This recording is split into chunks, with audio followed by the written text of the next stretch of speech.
What's the meaning of cream of wheat?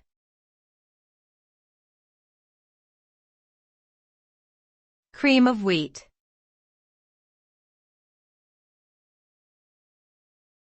Cream of wheat.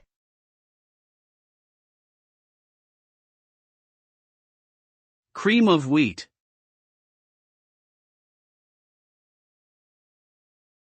Cream of wheat.